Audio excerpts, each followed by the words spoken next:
Before you start, can you make dua? I speak that language that you guys are speaking because I'm very jealous. By the way, Zamzam, Arabic was not actually my first language.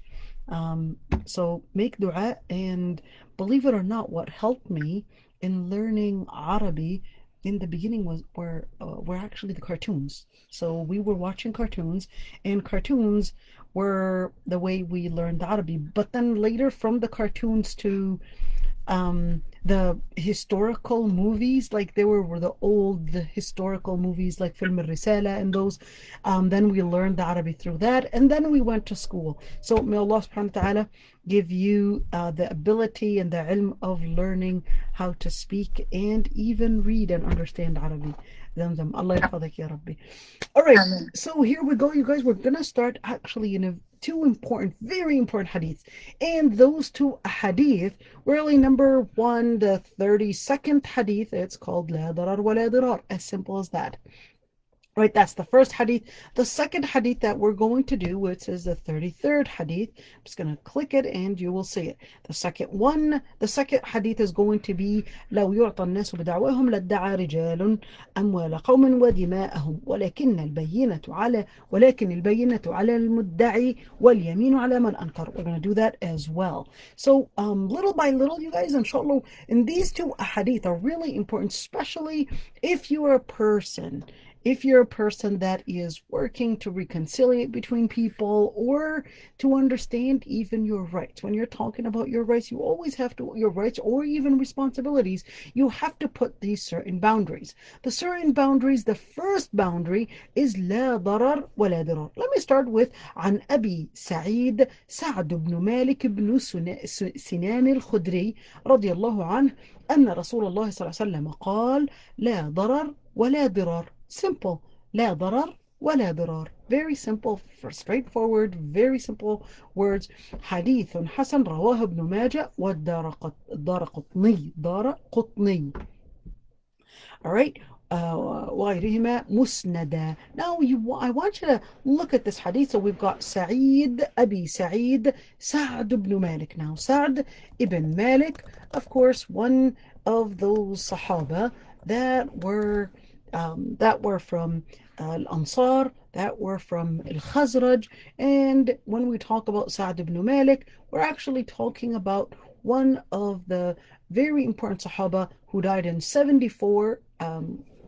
74 Hijriya. He was one of the young Sahaba, really. He was not one of those old Sahaba that lived with the Prophet ﷺ for a very long time, because after all, he was only born 10 before Hijrah. So he was only 10 years old when the Prophet ﷺ came to Medina, and approximately so 10 plus 11, he was 19 years old when the Prophet ﷺ had died. So pretty much in his teenage. And he was one of those that narrated a lot of the hadith. And again, Abu Sa'd ibn Malik ibn Sinan al-Khudri was one of the young Sahaba. This is really important to consider and to remember.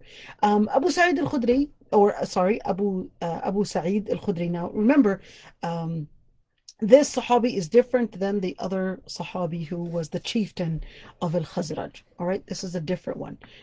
This is Abu Sa'id Sa'd ibn Malik Al-Khudri. Al-Khudri is basically the tribe's name.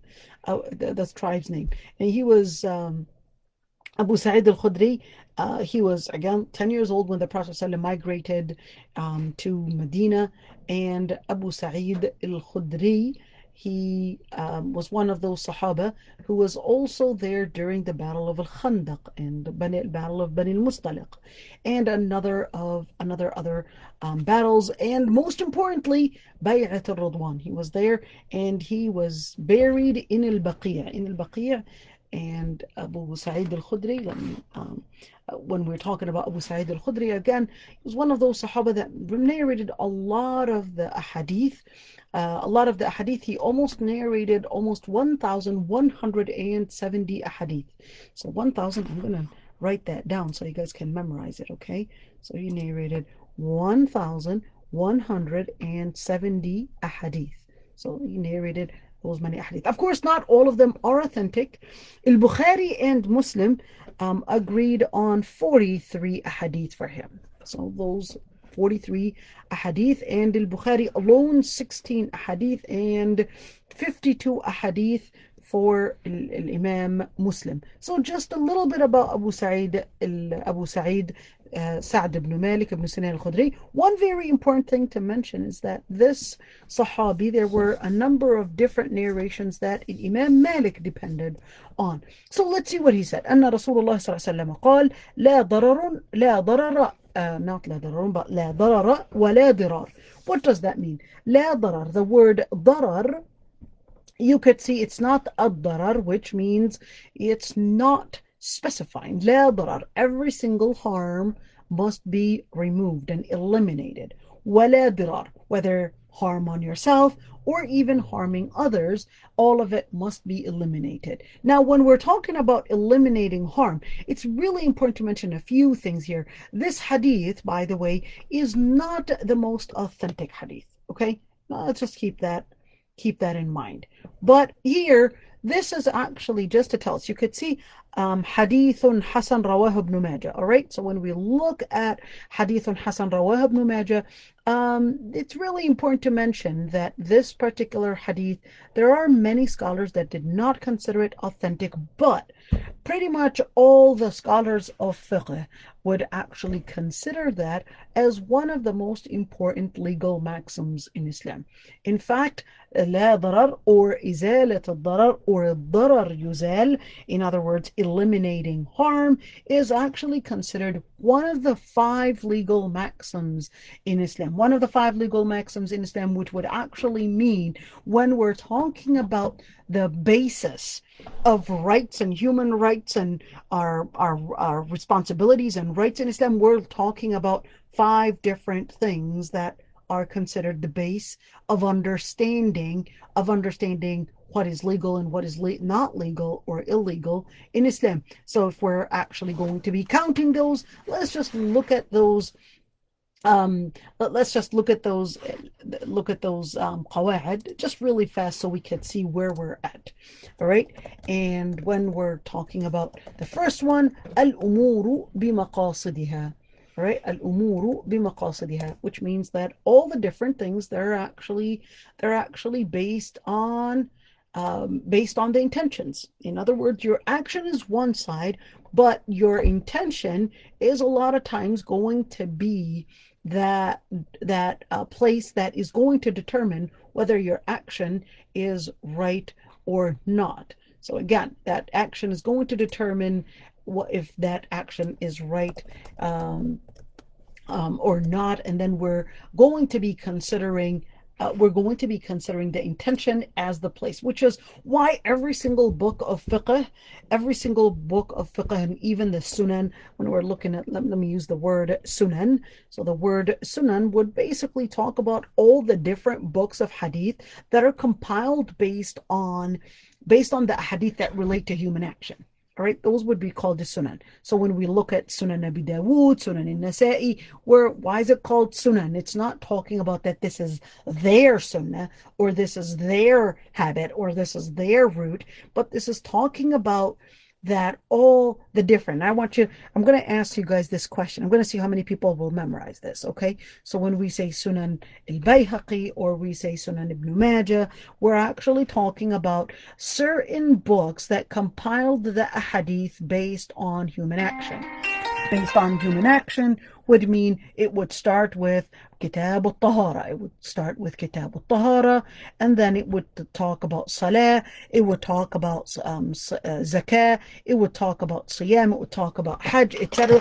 And then it goes from that category, then goes talking about family relations, and then transactions, and then qada, and then which is ruling and even hunting and all those different things. So it goes in the category, in the certain categories, which is the most important thing in your life is really purification.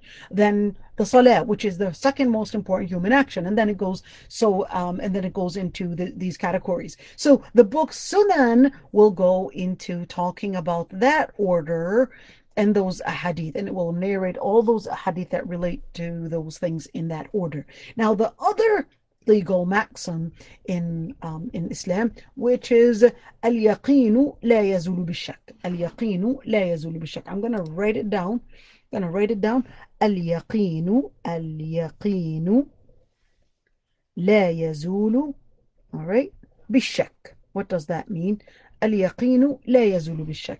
So when we say اليقين لا يزول بالشك, would mean that when you are doubt of something, you're always going to consider what you're sure of. What you're sure of is going to be the place that you are going to depend on in making your decisions. What you are sure of is taken in consideration that if you're in doubt of something, that is to be left, and that being or regarding what you're sure of is going to be your focus, and you're going to always consider making those decisions, not only in making decisions in life, but also in making decisions even when we're talking about fatwa. We're going to look at what are we sure of. And the other legal maxim, المشقة تجلب التيسير. Whenever there's a hardship, then ease actually comes with it. That's why when, for example, you're struggling to make your salah, you're struggling to make your wudu, then we would say, well, here's another ease for it. Try using probably tayammum as an alternative, or probably using sitting down if you can't stand because of back pain, etc. And the fourth one, which is this one right here, الضرر يزال. Harm is to be eliminated. Harm is to be eliminated. And when we're speaking about harm, there are a number of different conditions that we would always consider when we're speaking about harm. How much of harm should we eliminate? And what are the conditions that we need to consider when we're talking about removing the harm? Number one is that when you want to remove the harm, it must not lead to a harm that is bigger than that. So let's give an example. You're trying to tell your child to stay away from video games, all right? But you know that your son is a teenager, and if he stays away from the video games, you might not be able to control him from not going probably clubbing with his friends. He's 19 years old, and you know yourself that if he goes with them, they might not only be clubbing, but probably doing even more dangerous things. So then you're like, well, I definitely don't want him to be playing games, but I know if I tell him not to play the games, he's going to get bored and he's going to go out with his friends, probably clubbing. So what should I do here? I would say, yes, that is harm, because he definitely should be doing something better, but then you're going to consider the consequence, and you're going to weigh the pros and cons by you eliminating the harm, on a condition that this harm that you're trying to eliminate does not lead to a bigger harm. It doesn't lead to a bigger harm, and this is part of wisdom. This is part of wisdom. How do I understand the consequences? How do I look at the alternatives? How do I weigh, when I want to eliminate a harm, how do I weigh the circumstance that this person is in, or the circumstance that I am in, and what that might lead to when I'm actually talking about those different things. Now, so number one is that when we're talking about eliminating harm, you're talking about not bringing in a bigger harm, and two, that you would consider الضرر الخاص. You would consider الضرر الخاص لأجل دفع الضرر العام. So we would يتحمل الضرر الخاص لأجل رفع الضرر العام.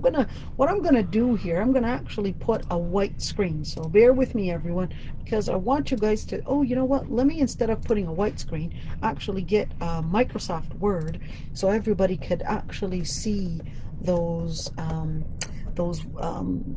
different rules, and you could actually, see it in good print, and that way my bad printing on the screen wouldn't be that annoying. So I'm just going to open it up right here, and I want you guys to see it. I'm going to open it up, and here we go. I'm just going to share the screen with you, so bear with me. And here we go. So we're going to look at a number of different things, and I'm just going to, right here, I'm going to copy a few things. That way we'll talk about every single one of them. This is really important. So I want you guys to look at this, okay? Now, what you're going to consider is going to right here so we could see it with the right font. All right, now when we're looking at the darar, all right, we're going to look at a number of different things. Number one is that you're supposed to eliminate the harm as much as you can. The other part is that you cannot eliminate harm with another harm, because if you eliminate the harm with another harm, then you're just changing from one harm to another. The idea and the object is to remove the harm totally, unless that other harm was less. So for example, you wanted to make a surgery. We've got a cancer. We needed to remove the cancer, probably needed to do an incision, or we probably need to with that surgery, it's definitely going to leave a scar, we're going to leave a cut in the body, etc. But then that cancer staying in the body is going to leave bigger harm. So therefore, even if that meant an incision and meant leaving a scar, to us, we're going to consider that bigger harm, which is the cancer staying there, than actually leaving a scar. Same thing when we're talking about things in fiqh. We're going to consider probably going for a bigger harm and eliminating the bigger harm than actually the smaller harm. I'll give you an example. During the time of Ibn Taymiyyah, the Mongols were actually causing great harm within the society. The harm that we're talking about, where they're doing massive killing, massive destruction to public property, and the list goes on and on. So, but at the same time, although they had become Muslim, but the scholars and many people at the time were actually saying, well, look at the harm that they're bringing. These Mongols, even though that they had become Muslim, but they're drinking in the streets, and they're drinking and they're getting drunk in the streets. So Ibn Taymiyyah looked at this legal maxim and said, let them drink. It's okay, let them drink, because if these people wake up from their drunken state, they would actually cause lots of harm to public property, to people's lives. So we would consider the bigger harm over the smaller harm. Now the other part, which is يتحمل الضرر الخاص لأجل دفع الضرر العام. When we look at harm, we're going to look at public harm in a bigger consideration than personal harm, which is also the same concept that when we're even looking at the secular laws, you might actually look at traffic lights. Generally, you are supposed to have the freedom to move freely, but because not stopping on traffic light might lead to probably accidents, collisions, etc., that's why they would say, well, let's consider the personal freedom to drive freely as and eliminate that part in order to make sure that we're getting better and safer driving and more protection for the public, for the general society. And that's the same thing in Islam. So even when we look at freedom in Islam is not necessarily sacred in such a way where, as libertarians would consider, because in Islam, considering the safety for the general public is actually more important and is prior to consider personal freedom. And that's why, for example, even when you look at the criminal laws, and when you look at different punishments, or even when you look at the general rulings in Islam, you would see that it always considered the public safety and public stability as a prior thing to consider over the personal freedom and over the individual and over individual security. So it doesn't mean that individual security is to be not considered or at least disregarded, but it is actually considering that the public safety and public rights come prior to personal rights and personal or individual rights. So here we would then also say that considering public harm is and eliminating public harm is prior to considering individual harm. Now the other part, which is, this is a very important, this is an important qaida that actually comes from this hadith that we were talking about. إذا تعارض مفسدتان روعي أعظمهما ضررا بارتكاب أخفهما. What does that mean? So if we have two evils, then we would consider the bigger evil over the smaller evil, even if that meant doing the smaller evil in order to eliminate the bigger evil, which is exactly like what we would do in a surgery. We might cause an incision, we might do a surgery, probably, getting some scar infected, all these different things, but that would be a smaller harm in order to remove a bigger harm, which is probably a cancer or some kind of a huge cyst, probably affecting different organs. So here we would say روعي أعظمهما ضررا بارتكاب أخفهما. We would consider the bigger harm, even if that meant doing the smaller harm, even if that meant going through the smaller harm. Now, when we look at the fifth ruling, the fifth legal maxim that comes from this قاعدة فقهية, درء المفاسد أولى من جلب المصالح. What does that mean? So generally speaking, درء المفاسد, meaning eliminating the harm, is more important and is prior to bringing the good. What does that mean? So when you want to consider, let's keep away, and this is something that I always say, even in raising your child, you always want to keep away all the harm that surrounds, especially in raising the children. We might apply it in so many different ways, and that's the thing, is that all these different rules, you can apply it in your own personal, your priorities, and considering what are the priorities, what do I consider in my life. So here, درء المفاسد أولى من جلب المصالح. For example, I'm just going to put it in parenting. درء المفاسد, meaning keeping the harm away, which is, let's just put it in a parenting context, in where is it good to actually probably give the kids what they want? Well, definitely, it gives them a sense of fulfillment. It gives them a sense of getting something that might actually make them feel that probably thankful, or so you might think. But here, dar'ul mafasid, but in the long run, your consideration is eliminating all the harm that this might actually cause probably in the child, in where they might feel in the long run that this is something that they have to have and that they won't be thankful. So here's a mafsada that you want to consider over a tiny good thing or a tiny benefit that you might actually see. So you want to look at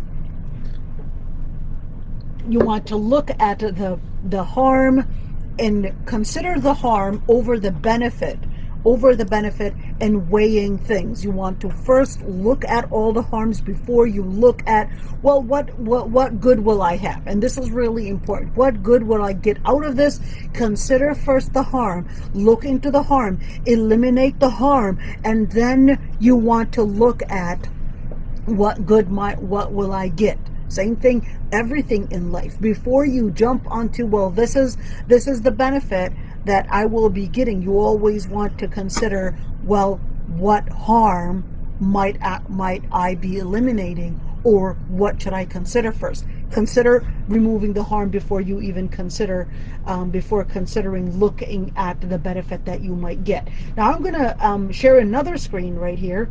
That way we can actually go back to the hadith, so we can see what we're talking about. And then when we're talking about those qawa'id, those different rules, it's really important to put those in mind. Now here's and also in your life, there's so many different examples to this. Now the evidences on this qaida, although like I said, this hadith is not the most authentic hadith, but there are so many different ayat that support the wording or at least the whole concept and the whole object of this hadith. Such as we've got an ayat, وَلَا تُمْسِكُوهُنَّ ضِرَارًا لِتَعْتَدُوا وَلَا تُمْسِكُوهُنَّ ضِرَارًا لِتَعْتَدُوا. I'm going to put the ayat in front of you so you could see it, and it'll help you recognize those ones. And here we go. We're going to put those ayat in front of you so you could see it. And hopefully, inshallah, it'll help you realize that even when we have a non-authentic hadith, or a hadith that's not necessarily the highest in the level of its authenticity, we will also consider the different ayat that do support that hadith. It doesn't make it hadith authentic, but why did scholars actually consider it, even though it's not the highest of the authenticity? So here's number one, is that you could see that the ayat says, وَلَا تُمْسِكُوهُنَّ ضِرَارًا لِتَعْتَدُوا. So in other words, وَلَا تُمْسِكُوهُنَّ ضِرَارًا لِتَعْتَدُوا. And I want to write here a very important legal maxim. العبرة بعموم اللفظ لا بخصوص السبب. What does that mean? So العبرة بعموم اللفظ لا بخصوص السبب.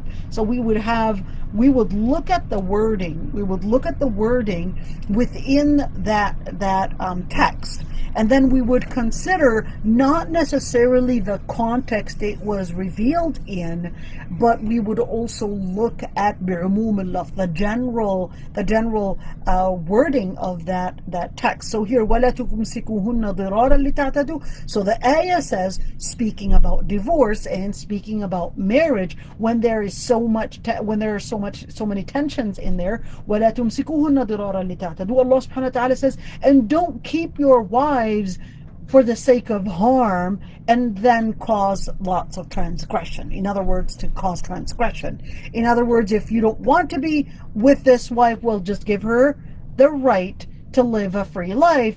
Divorce her, but don't continue the harm in a woman's life.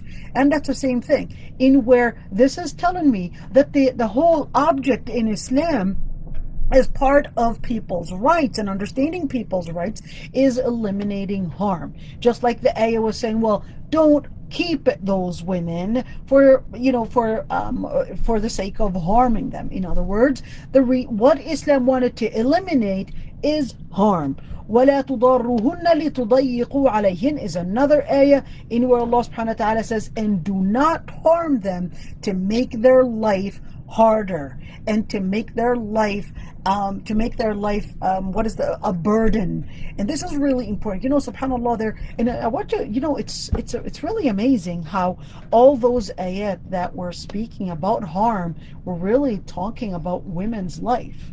This one is talking about divorce and وَلَا تُمْسِكُوهُنَّ ضِرَارًا لِتَعْتَدُوا. And this one's also talking about divorce as well. And here it's talking about divorce, but it's talking about child custody. لَا تُضَرَّ وَالِدَةٌ بِوَلَدِهَا وَلَا مَوْلُودٌ لَهُ بِوَلَدِهِ. Let not the father or the mother actually abuse the child, or in other words, abuse their parenting status and harm either of the parents, the other one, from having the parenting time with that child. In other words, when we're talking about that moment, even if you were to get the custody over the child, don't harm the other parent. Not because you have the custody, it doesn't mean that you have the full right to keep the child from having that parenting time with their father or their mother, regardless of who gets the child custody. So here you could see that it's always considering that harm is to be eliminated, and that's the same idea in that hadith. And when we're looking at eliminating harm, the rest of the hadith actually says, there's another narration for the hadith, so I'm going to copy it right here. The other narration of the hadith actually says the following. I'm just going to here copy it and paste it for you so you could see it. لا ضرر ولا ضرار. I'm just going to here copy it and paste it for you so you could see it. لا من ضر ضره الله ومن شاق. Let's see here. ومن شاق شق عليه, or شق الله عليه. But let me just here so I could help you guys see the wording. Here we go. من شاق شق الله عليه. And whoever makes things harder, Allah subhanahu wa ta'ala will make it harder for them. In other words, the Prophet ﷺ actually says in the hadith, another hadith, where the Prophet ﷺ actually Sayyidah Aysha, or the Prophet ﷺ actually said that ما خير Sayyidah Aisha said about the Prophet ﷺ ما خير بين أمرين إلا اختار أيسرهما, that the Prophet ﷺ was not given any choice between two matters except he would always use the easiest one. Now, this is not to say that when you have many fatwas on a matter that you would go for the easiest fatwa. All right, this is not talking about the easiest fatwa here, but this is talking about matters when we're choosing between halal haram, for example. Halal haram, it doesn't mean that, oh, let me choose the fatwa that says that it's halal over the haram. No, this is not what it's saying. But this is talking about matters that are both on the same level. So if both are halal, then he would go for the easiest one. If both are haram, he would leave both of them. If both, one is halal and the other one is haram, well, definitely he will leave what's haram and go for what's halal. If one is wajib and the other one is makruh, then he would definitely do what is wajib. All right, and so forth. Now, this is really part of usul, and what we studied today is really a whole idea of how do we consider our priorities in life, and especially when there is harm. Now, that's not only in the harm in our life as well, but that's also a basis in fiqh and in fatawa, always considering those issues in those legal maxims. So, any questions before we move on to the other hadith? So we're finished with this hadith. We're gonna go for the other hadith. Hopefully, we have enough time. I'm gonna go for hadith number 33. This one, عن أبي سعيد عن ابن عباس رضي الله عنهما. Right, I'm gonna share the screen, and so you guys could see it, and hopefully new share, and so you guys could see it. Here we go. So the hadith says لو يعطى الناس بدعواهم لادعى رجال أموال قوم ودماءهم. Let's do it again. لو يعطى الناس بدعواهم لادعى رجال أموال قوم ودماءهم ولكن البينة على المدعي واليمين على من أنكر. حديث حسن رواه البيهقي هكذا بعضه في الصحيحين. Now, you could say this hadith was narrated by Ibn Abbas. Ibn Abbas, the reason why it says رضي الله عنهما, this is a dual. عنهما, that's because Abdullah ibn Abbas, Abdullah, which is the son, was actually the one of the Sahaba who, when the Prophet ﷺ died, was only 13 years old, and he's the Sahabi that the Prophet ﷺ actually says, Allahumma faqihhu fi din wa alimhu ta'wil. Ya Allah, give him the knowledge in interpreting the deen and learning the deen and giving that fiqh in the deen and deep understanding in the deen, and wa alimhu ta'wil, and let him also learn the ilm, the knowledge of interpretation. And Al-Abbas is actually the Prophet ﷺ's uncle. So Al-Abbas is the Prophet ﷺ's uncle. Abdullah ibn Abbas is actually the narrator. Abdullah ibn Abbas is the narrator, and the reason why it said anhuma is because both the father and the son were actually Muslim. So the hadith says لو يعطى الناس بدعواهم. In other words, if people were given based on their claims, لادعى رجال أموال قوم ودماءهم, then the men or people, that is, so then when it actually says لادعى رجال, this is not talking about literally men, but this is talking about then people would have claimed and brought in many claims to take over people's properties and people's wealth and also people's lives. In other words, when you actually want to claim a right over something, you would have to bring in ولكن البينة على المدعي. But The person that is claiming any matter, they're the ones that are supposed to be bringing in the evidence to prove their point. So not because you brought in a claim, it doesn't make it right and true just because you made up that claim. You have to bring in the evidences. If you don't have the evidences to prove your claim, then we would ask you to make an oath to support your claim. We would ask you to make an oath. What does the oath look like? Well, the oath can look like whether it's saying wallahi or billahi or tallahi. Now, when we're talking about this hadith, this is actually one of the most important hadith in what is called fiqh al-qada. Fiqh al-qada. Fiqh al-qada. What is fiqh al-qada? Fiqh al-qada in Islam, there's a whole legal system. There's a whole legal system in considering what makes something as evident, or what makes a claim actually rejected. And at the same time, when we're talking about bringing in evidence, what stands for an evidence? Well, that would depend on the type of claim. If you're claiming about transactions, then we would require specific types of evidences. If you're talking about life, people's lives, people's honor, people's chastity, then we're talking about different types of evidences. That's why in Islam, not all claimed transgressions are necessarily going to be considered in the same way in how we would bring about an evidence. So what does that mean? When we're talking about, let me just get this, let's just erase all these. Sometimes, you would have to clean the board. Here we go. So لو يعطى الناس بدعواهم لادعى رجال. Now, when we're talking about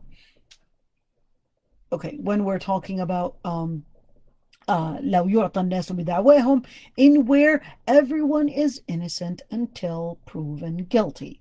And this is really important to mention. In other words, in Islam, the base is that you're actually innocent until proven guilty, and that no one can actually just claim that you are guilty just because they felt, that they had the intuition that you are guilty, that somehow you transgressed your limit. That's not how we base somebody as being right or not. We would actually need evidences, or else if every single person just claimed something and we're going to take their word for it, well then what's going to happen? Then people are just going to claim so many different things, and people's rights are not going to be respected.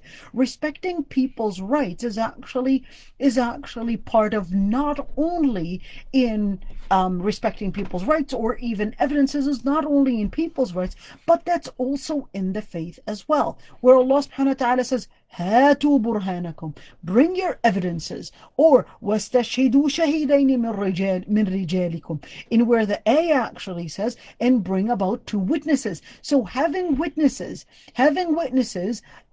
is really important, but not always are the witnesses available. And that's where, and this is really important to mention, the qadi, the judge, let's say, and this is really common, let's say a sister goes to the Islamic center and she claims a certain matter and her husband claims otherwise. And she would say her evidences, and the other person her husband might actually say different evidences. She might claim he's not spending enough, or she might claim he's actually always hitting me. Now, just because she's claiming that, it doesn't mean that we're just going to take her words to be accepted or her words to be rejected based on her femininehood or masculinity for the man. That's not the place of evidence. The evidences we're going to consider are probably things like maybe bank statements. We're going to see, okay, well, let's see, do you have any bank statements that you were buying things? We might actually have somebody that is maybe to go in and inspect, or maybe bring in witnesses that actually said, no, we were there, the house had food, etc., for example. Or we might actually say, well, do you have any doctor's report that showed that you had bruises, that he was really hitting you, that he was doing this type of harm? We need those evidences. And trust you me, there's so many different cases that came to my office where it was probably women that were Hafiz al-Quran that claimed that their husbands had beat them. And then when I put them on the spot and said, you know what, why don't you go and uncover the amount that I as a woman can see you in, and let me see those bruises, they totally didn't expect that, and they totally won't expect that I would say that. And then when I would uncover, I would see many times no bruises at all.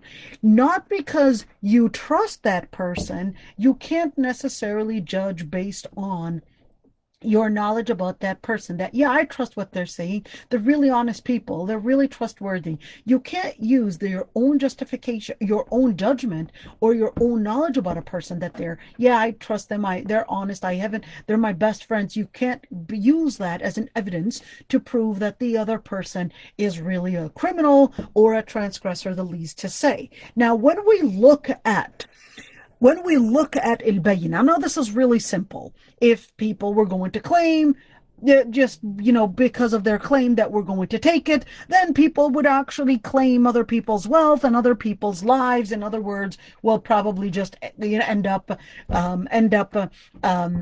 executing this X and Y and Z because somebody else had claimed, yeah, he actually killed my brother. No, it doesn't go like that. Now, when we talk about al-bayna, this is the area that actually takes most of the research. The area that takes the most of the research, which is al-bayna. How do I prove my point? How do I prove any kind of a transgression that actually happened on me? Well, number one is that first you need to consider what type of transgression happened. What type of transgression happened? And when we're talking about transgression, here it is. You know what? I'm just going to, again, share another screen, and we're going to make it easy so we could actually see it. All right, now we're going to share it here so you could actually see those different areas, and we can make it easier in different categories. All right, so the different bayinat, I'm just going to share it here, and I'm just going to actually, right, I'm just going to copy this, and here we go. So the different types, all right, I'm just going to read it and actually explain it to you. The different types of evidences that you will use, it depends on the type of transgression. If the transgression was zina, the only type of evidence that we're going to use is really the witness of four trustworthy men, or when it came to women, scholars had differences of opinions. All right, four trustworthy Muslims that actually witnessed the actual crime, in where they really witnessed it. Because if there aren't any four witnesses, then that would actually take it to the level of, we're going to consider that that person had actually committed what is called qadhf.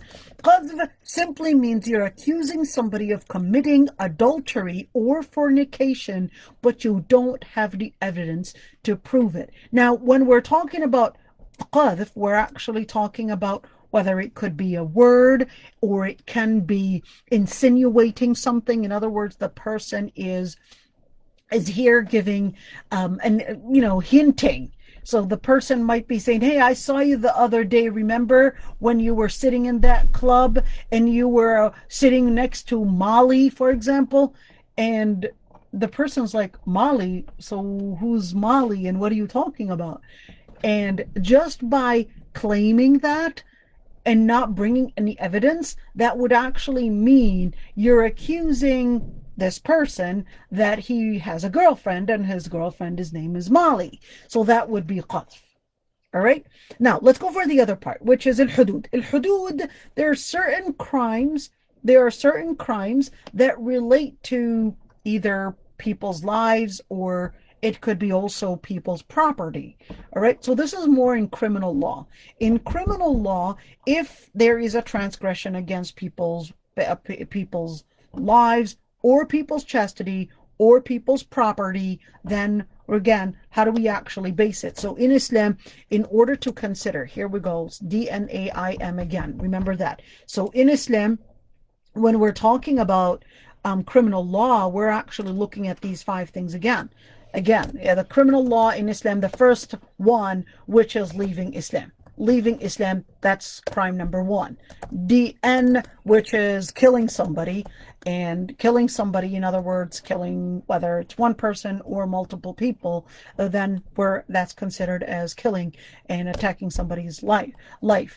A, which is a transgression on the mind, such as drinking, or such as, well, we're talking about alcohol, or such as drugs, or anything that intoxicates the mind. This is transgression number 3.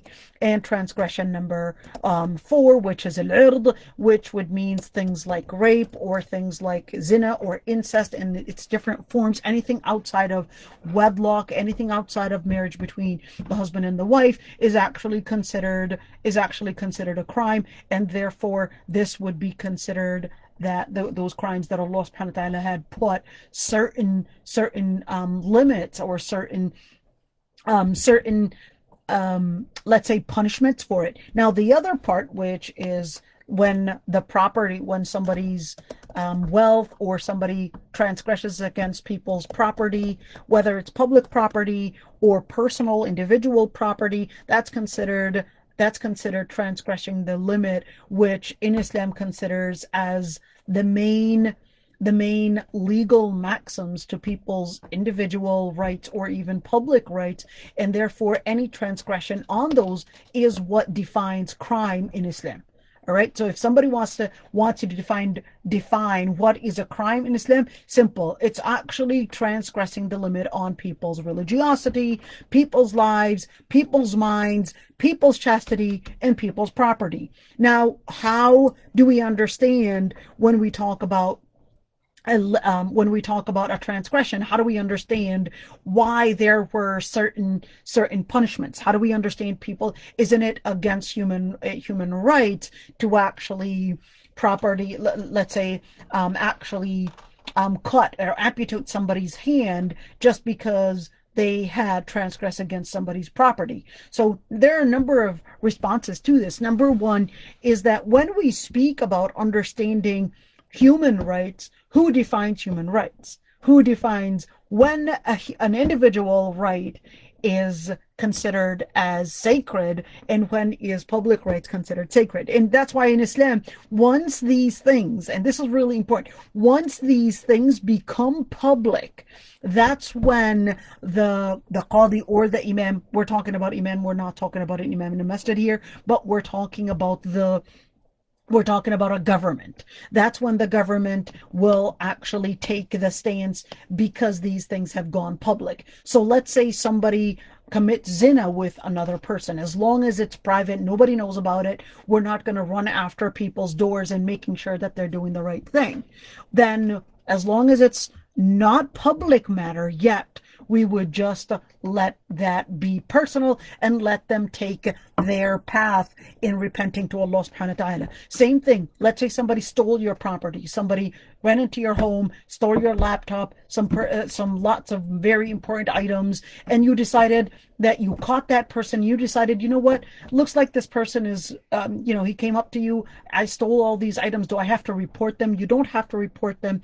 If you forgave them, well, Allah subhanahu wa ta'ala will give you the reward for it. But once the police or once the government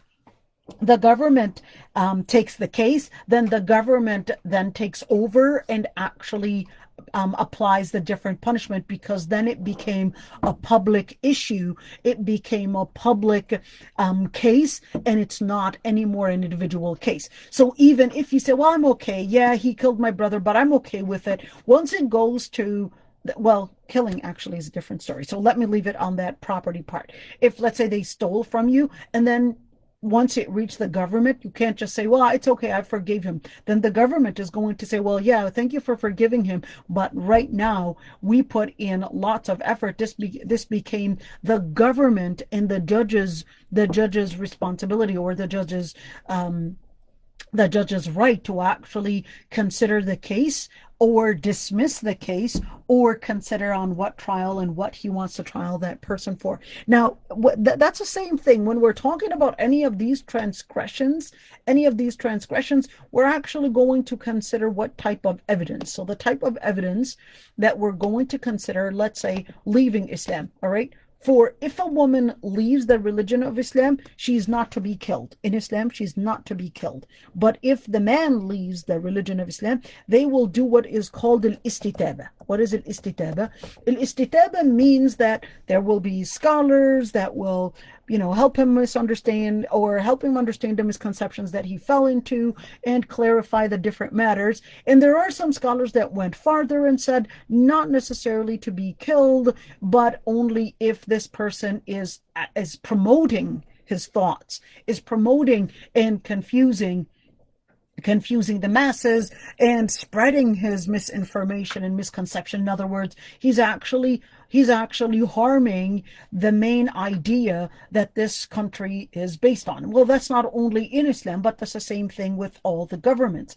For example, here in the US, if you actually promote, or if you spread thoughts on communism, that's straightforward going to be considered as a type of treason, and you may actually get probably executed, or you may even go farther to probably getting your citizenship taken away, or who knows where it will go.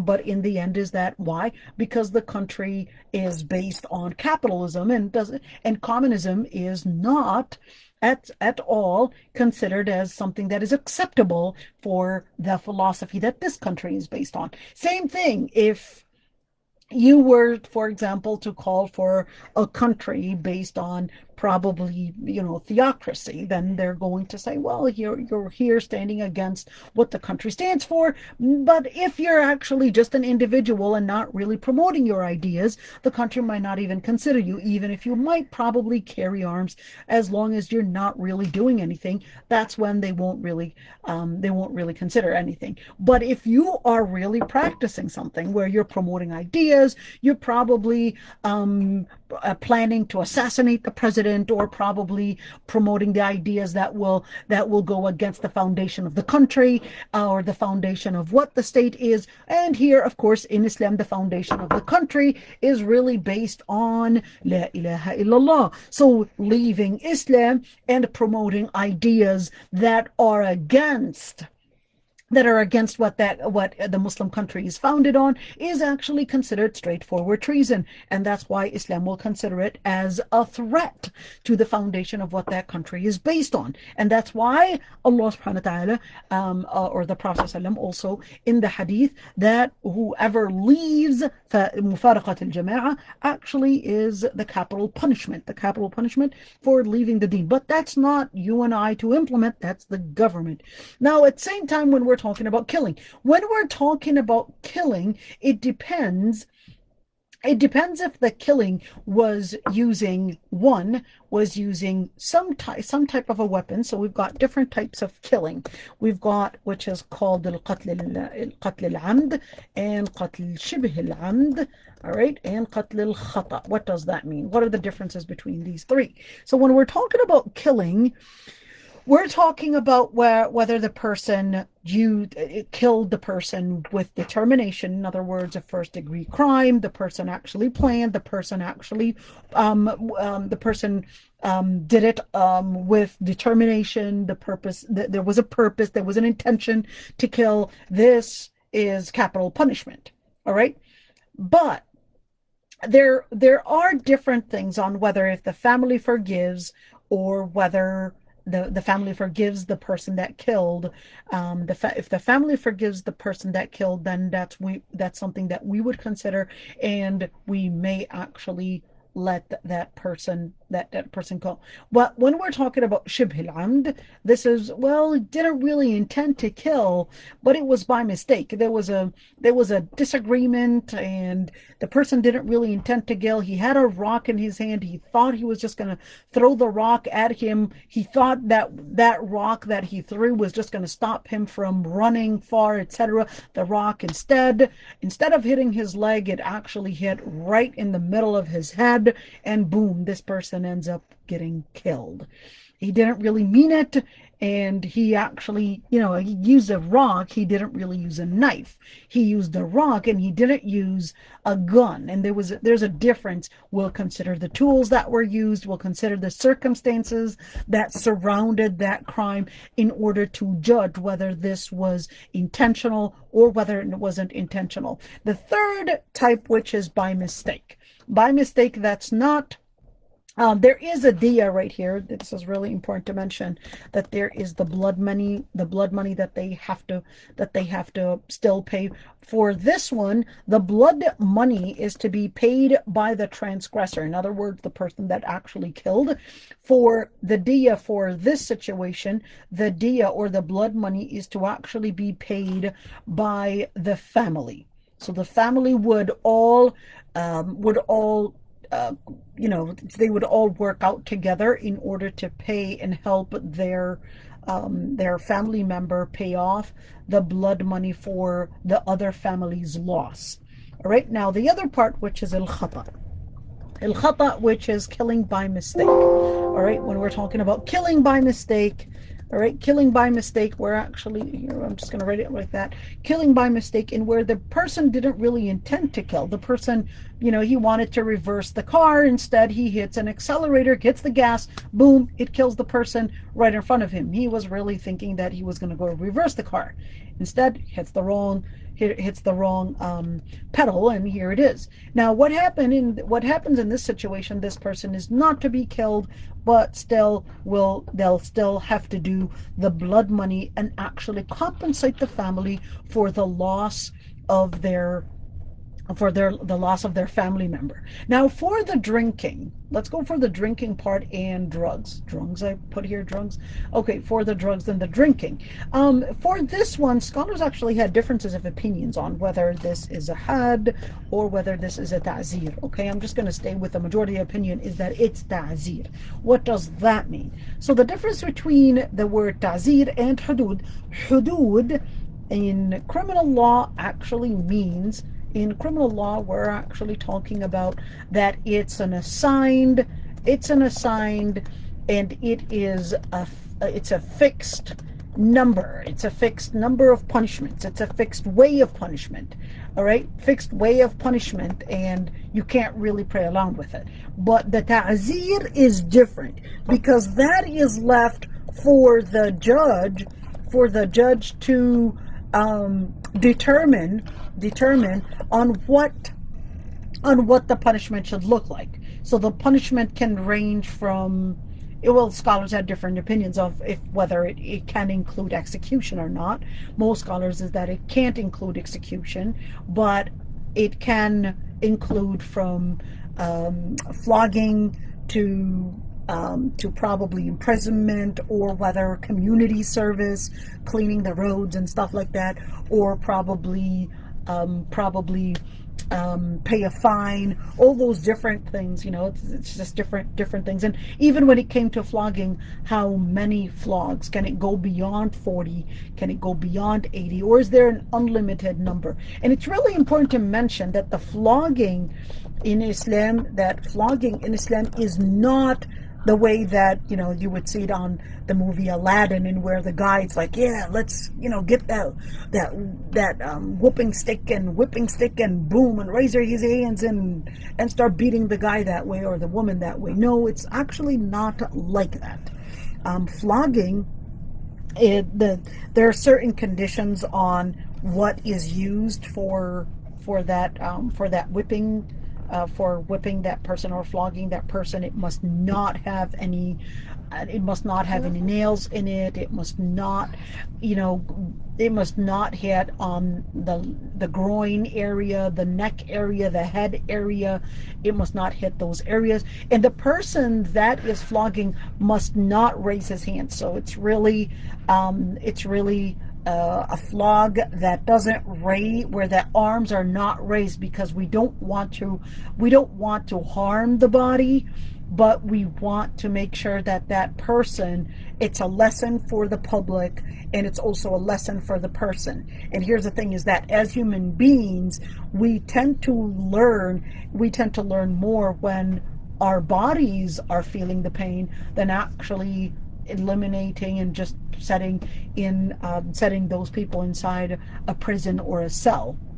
Now, in the end, is that in Islam, and it's really important to mention that in the society, in the liberal societies, they tend to consider that that's against human rights. But you always want to remember, well, who is the one, and what actually determines if something is a human right or not? What is the basis that you base on that this is a human right and this is harming a human or not? And when we're talking about considering the epistemology in regarding human rights and understanding ethics, it's really important to go back to it. Anyhow, we don't have much time to talk about that. Now, for the issue of rape and rape, there are a number of different things, because rape is the person actually using a weapon to scare, and that would become not zina per se, because zina, it would depend on whether the person had a marriage experience or not. If the person had a marriage experience, then it's the capital punishment would be, the method would be through stoning. That's the only time that in Islam that it actually allowed stoning. In Islam, stoning is not allowed in any time except that one.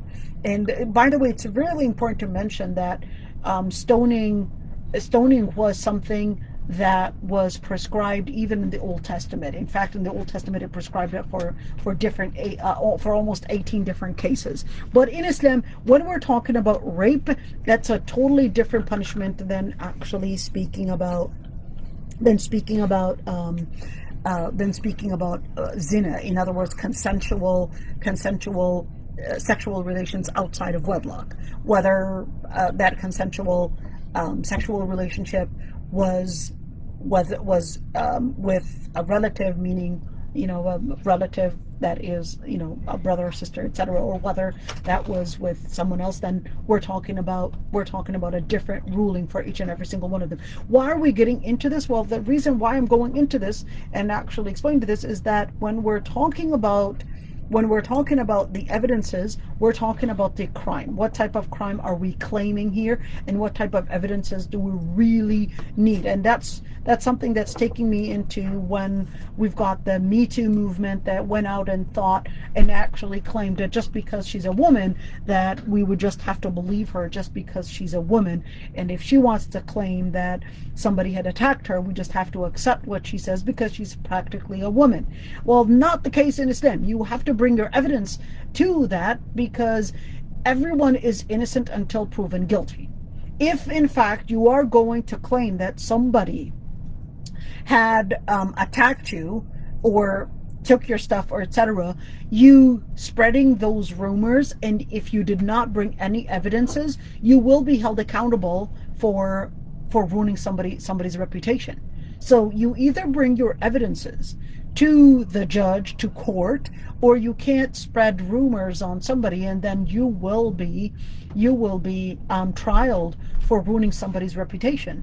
Bring evidences and work on making sure that you're bringing those evidences before you claim and make a claim and think that just because you're a female or a male that you have the right to be heard or you have the right to make a claim. So the other part is when we're talking about evidences in rada, in nursing, such as nursing a baby or getting a child, or even if somebody was a virgin or not, or whether somebody's waiting period finished or not, then we would look at different different evidences as well. So in such cases where it's nursing and labor and or even finishing the iddah, etc. Right now here, they'll tell you shahadat imra'a adl, just one woman's witness is one honest or one pious woman's evidence is enough,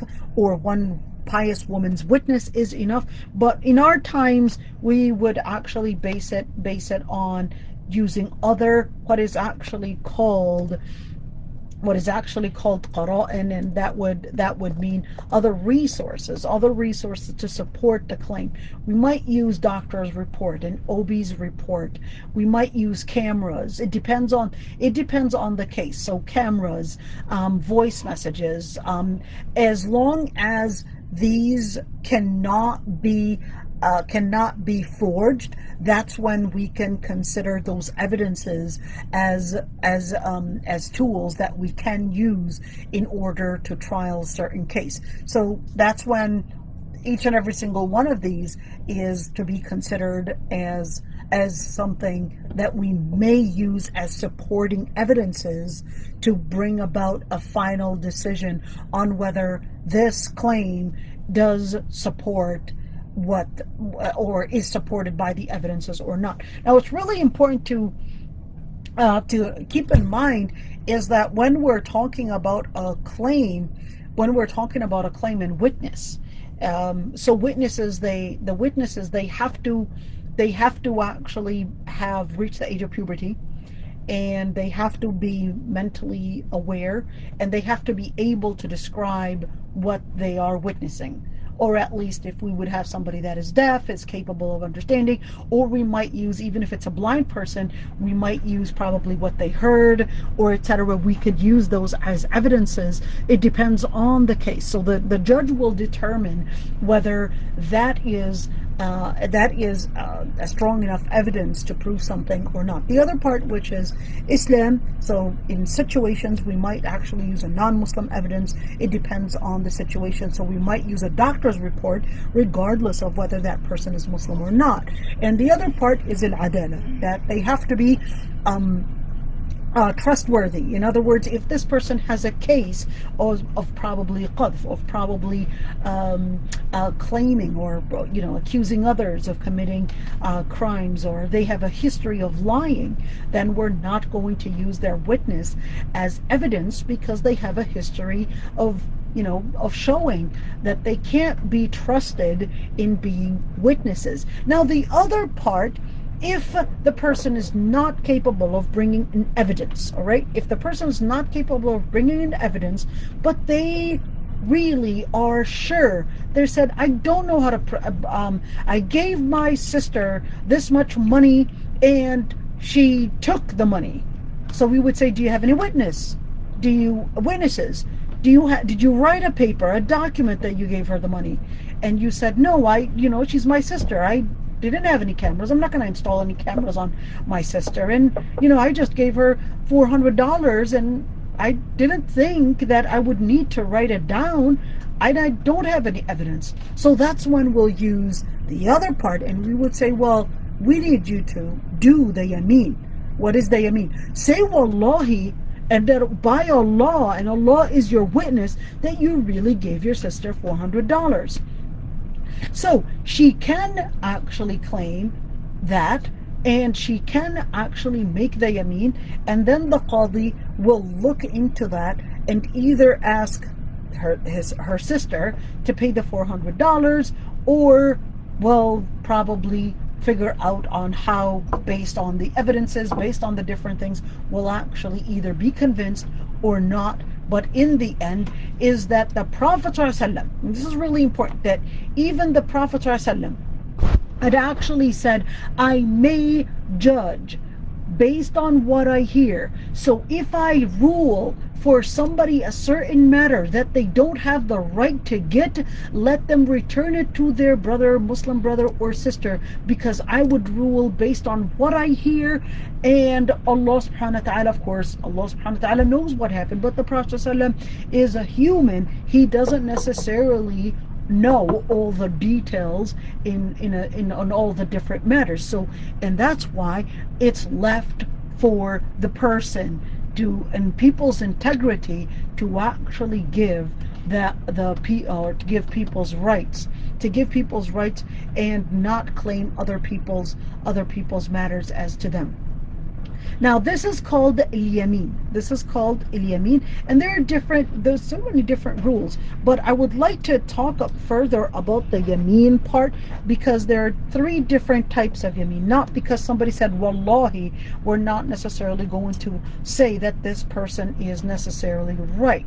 So there are three different types of yamin. The first one is called al-yamin al-ghamus, and there's also al-yamin al-munaqida, all right, and there's also al-yamin al-lahu, or yamin al-lahu. All right, I want to just explain those. Al-yamin al-ghamus, that relates to people's rights. Okay, so al-yamin al-ghamus is the oath. So is the oath that somebody will make relating people's rights. So I will say people's rights. So I will say, Hamza, did you see Ayub take $100 from Ibrahim? And you would say, yes, I did. But then I would discover that Ibrahim actually told Hamza, if you say that you saw me take it, I will give you 25% of that money. All right, well, that, and he will say, well, hey, at least I get paid for something, even though I know Hamza wouldn't do such a thing. But I mean, this is, just hypothetically speaking. So in that situation, let's say he says, wallahi, I did, at least I get 25%, and then I'll do fasting 3 days. Does not apply. All right, you cannot fast. There is no expiation. There is no kafara. There is no expiation for Yamin al-Ghamus. There's no expiation for Yamin al-Ghamus, in where you can't say I'll fast 3 days and actually get 25% of that money, and I'll just make up for that Yamin. When we're talking about the Yamin, that when you swear by Allah subhanahu wa ta'ala for people's rights, there is no expiation, and you would just have to do tawbah. And if you are still alive, you have to pay it back and actually reveal the truth, because it's not enough to say, well, let me go and fast 3 days. No, it doesn't work like that. The only one, al-yamin al-munaqida, this does not relate to people's rights. Al-yamin al-munaqida doesn't relate to people's rights, but you said, wallahi, I'm going to do such a thing, for example. All right, I'm going to do such a thing, wallahi. And there's a difference between al-yamin and what's it called, what, now I can't remember the word, it just slipped my mind. Okay, al-yamin and what is that word? Come on, who can help me? Can't remember the word. All right, now al-yamin, in where you actually put Allah subhanahu wa ta'ala as your witness. So you say, wallahi, I will do such and such. All right, and then in that situation, all right, I ask you, did you see, and there's nothing relating to people, did you take the apple from did you take the apple with you to school? And you say, wallahi, I didn't. All right, is this somebody's rights or is this not somebody's rights? Then you would look at it right there. Now, if the person did a yamin, wallahi, I will not take you to school if you do such and such. Okay, this is yamin munaqida. If the person breaks it, okay, it would be yamin munaqida. In that situation, if they have the money, if they can afford it, because they broke the yamin, if they can afford to pay, then they would have three choices to pay. They would pay, okay, here we go, let me just do it here. Then they would pay, hopefully I can do it like this, okay, hold on. Then they would have to either feed 10 people, okay, 10 people, or, sorry guys, or they would clothe 10 people, buy clothes for 10 people. And what we mean by people, by the way, we're talking about needy. So not your friends and your mom and dad, hey, I'm going to buy you clothes and I'm going to take you off for a dinner tonight. No, It's actually needy people. Or, of course, freeing a slave. And of course, we don't have any slaves today. Freeing a slave. All right. And actually, the first one was freeing a slave. And then if you can't, then you would do these things. Now, if you cannot afford, so if you cannot afford any of these, that's when you would actually fast 3 days. Okay. If you can't afford. And what if I can't even afford to fast 3 days? I'm really ill. I'm terminally ill. I've got diabetes or whatever it is, then in that situation, you would seek istighfar. You would seek istighfar. All right. Now the yamin al-lahu. What is the yamin al-lahu? Yamin al-lahu is when you don't mean it. So don't mean that oath. You don't mean it. All right, you don't mean that oath. So you just have a habit of saying wallahi on everything. Kind of like, within the Somali culture, the women will be talking and everything's wallahi, wallahi, wallahi. And you're like, okay, wallahi for what? It's just something that they're just, it's just part of their culture. Everything is wallahi. Wallahi for what? And it's just part of it. So this is just to see those different types of yamin. So, we actually went way in different areas in talking about that hadith, but I think it's really important to mention it. All right, and let me see if there's anything, and if anybody has any questions, we'd be happy to answer them. All right, so it looks like no one has any questions. وَالْيَمِينُ عَلَى مَنْ أَنْكَرَ. And I expected a lot of questions, really, because it's a lot of things to say on people's rights. So, and this is the end of our hadith. We did hadith 32 and hadith 33. All right, Jazakumullah khaira. Oh, here's the Sister Rahma. Sister Rahma, you can go ahead and unmute yourself. Sister Rahma. Assalamu alaikum, Sister Aysha. How are you? Very good, alhamdulillah. Wa alaikum assalam. Go ahead. Alhamdulillah. Okay, so my question is just regarding the last part that you were saying. If you don't, like, what if it's a habit and you don't mean it, and you swear by Allah, or like, let's say you're talking to your kids, you're like, wallahi, if you don't clean this kitchen, I will, when you do that and you don't mean it, what do you do then? So here's the thing. When we're talking about yamin, what is the difference between al-munaqida, which is the second type? Hold on, let me share that screen again, and that way you could see it. All right, hold on. So the difference between yamin al-munaqida and yamin al-laghu is that you are putting the intention. So this one and this one. Yamin munaqida is really in the definition of what it means to yamin munaqida, which actually means you intend to be serious and you're putting Allah subhanahu wa ta'ala as witness on your words. All right. So that's yamin munaqida. But if you didn't really mean that yamin, then it wouldn't be considered munaqida, because the word munaqida is really the whole idea is, did you really intend it to be as a considerable word? You really meant it, that Allah subhanahu wa ta'ala would be the witness that you're going to do such and such. All right, that's the yamin munaqida. But yamin al-laghu is that, you're just saying it, but you don't really mean it. Okay. So in that situation, that you wouldn't be considered as needing to pay an expiation. So it really depends on your intention.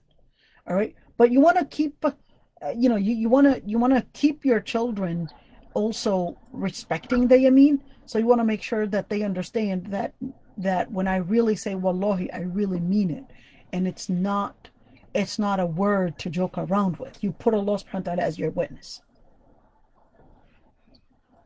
Alhamdulillah, Jazakallah, thank you so much for explaining. Yeah, Allah barik fiku ya Rab. And this is it for today. Inshallah, we'll see you all, and we'll see you all next week, inshallah, or tomorrow for the tafsir class, inshallah. By the way, for Yamin, there's just give me a second.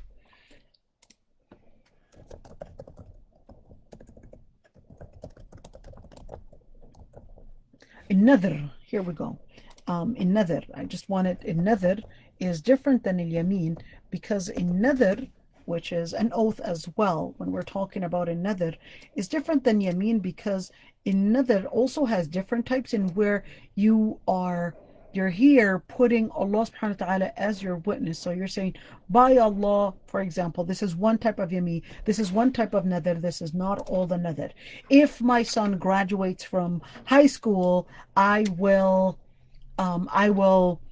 slaughter a goat, or I will pay $300 for the Muslims in Somalia, or the poor in Somalia, or whatever it is.